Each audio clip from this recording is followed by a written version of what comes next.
After all this hype और इतने सारे ड्रामे के बाद India has won this match one sided. Pakistan was nowhere in this match. I think it's not a rivalry any more, जैसे सूर्य कुमार यादव ने बोला था. जैसी परफॉर्मेंसेस पाकिस्तान टीम दे रही है पिछले कुछ टाइम से, they have been nowhere. उनका कोई कंपटीशन ही नहीं है इंडियन टीम के साथ. As I said in my previous videos, skill level पे पाकिस्तान और इंडिया टीम का कोई कंपटीशन नहीं है. India is far far ahead from Pakistan. इस मैच में मेजर डिफरेंस था दोनों टीमों के बीच. Ishan Kishan, what a knock by Ishan Kishan after he has returned to this T20 side. He has been performing exceptionally. 3 साल के बाद उनकी वापसी हुई इंडियन टीम में and he was packed up for this world cup. और जब से वो वापस आए हैं, he looks like a different beast. वही एक डिफरेंस था जो 40 बॉल में 77 रन ईशान किशन ने बनाए. That was the difference between both the teams. मुझे लगा ये गलत कॉल थी सलमान अली आगा की टू बॉल फर्स्ट. इस ग्राउंड में किसी भी टीम ने सक्सेसफुली चेज नहीं किया और पाकिस्तान वैसे भी कुछ अच्छा नहीं करती है चेज में. जैसे इंडियन इनिंग स्टार्ट हुई, अभिषेक शर्मा पहले ही ओवर में आउट हो गए. सलमान अली आगा ने वो विकेट लिया. That was a good tactical move by him to come in to bowl himself. मैंने did the wrong thing. Shaheen Afridi को ईशान किशन के आगे बॉलिंग कराना, it was a wrong call.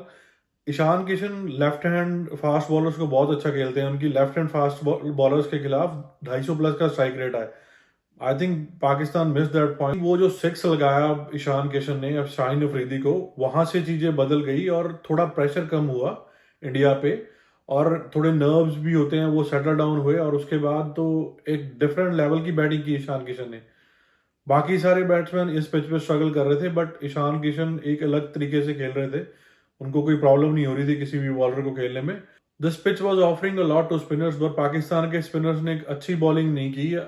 सिर्फ उस्मान तारिक और मोहम्मद नवाज थे जो जिन्होंने अच्छी बॉल की. अबरार अहमद का तो कुछ समझ ही नहीं आ रहा था वो कहाँ बॉल करना चाहते हैं. Sometimes he was giving too much room. कई बार बॉल बहुत शॉर्ट थी and he was going for runs. He doesn't have that capacity to bear the pressure of India-Pakistan game.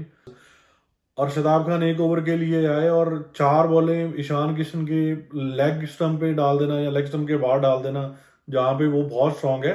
जैसे ईशान किशन ने बैटिंग की और जहां तक वो इनिंग्स को लेके गए, ऐसा लग रहा था कि इंडिया 200 बना पाएगा इजीली. बट चीजें स्लो डाउन हुई क्योंकि विकेट में बॉल बहुत घूम रहा था और फंस भी रहा था. स्पिनर्स के लिए बहुत फेवरेबल विकेट थी. तो पाकिस्तान एक छोटी सी वापसी हुई उनकी बीच में. But 175 runs were too much for Pakistan. Ishan Kishan batted really brilliantly. जैसे बाकी सारे बैट्समैन इंडिया के स्ट्रगल कर रहे थे आफ्टर ही गॉट आउट, ऐसा लग ही नहीं रहा था कि ये सेम विकेट है. But before getting out he made sure that India was in a very comfortable position. और दुबे का वो came down the order, that helped India to reach to this score.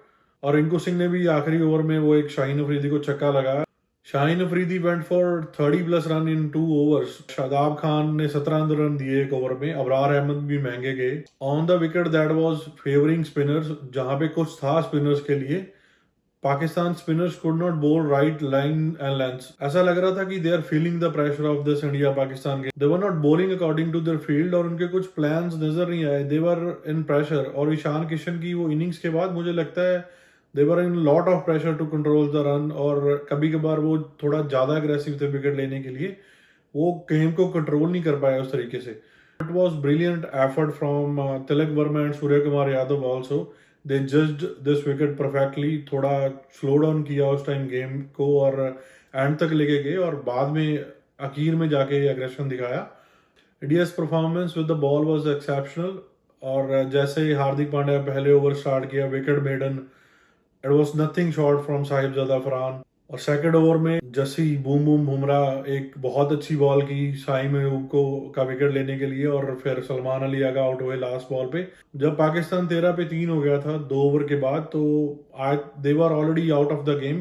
It was very difficult for them to come back from that stage. अभी तो 12 over रहते थे सारे spinners के और इंडिया के स्पिनर्स बहुत अच्छे हैं. And on this wicket like ball was doing too much. तो पाकिस्तान के बैट्समैन और मिडल ऑर्डर तो वैसे ही स्ट्रगल करता है अगेंस्ट स्पिनर्स.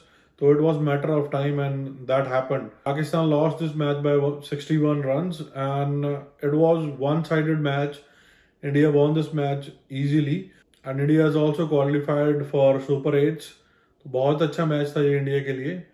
अभी के लिए तो ऐसा नहीं लग रहा कि इंडिया और पाकिस्तान की दूसरी गेम होगी इस वर्ल्ड कप में, बट देखते हैं। This was the best chance जो पाकिस्तान के पास था इंडिया को बीट करने के लिए। They were in Colombo, they played all their matches in Sri Lanka, और उनको कंडीशंस का भी पता था, and they had that bowling attack which could have helped them to win, but as usual they had no plans, their execution was not well, and their skill level also doesn't match compared to the Indian team. उनका skill level कुछ है ही नहीं है. Indian team is far better from Pakistan at this point, and that we have seen in last 4 encounters, चाहे वो 3 Asia cup के matches हों और आज का मैच हो. इंडिया का वर्ल्ड कप कैंपेन बहुत अच्छा जा रहा है. Let's see how the next matches go. अभी तक India unbeaten in last and this world cup. अभी तक के मैचेस से तो ऐसा लग रहा है कि इंडियन टीम को बीट करना किसी भी टीम के लिए बहुत मुश्किल होने वाला है.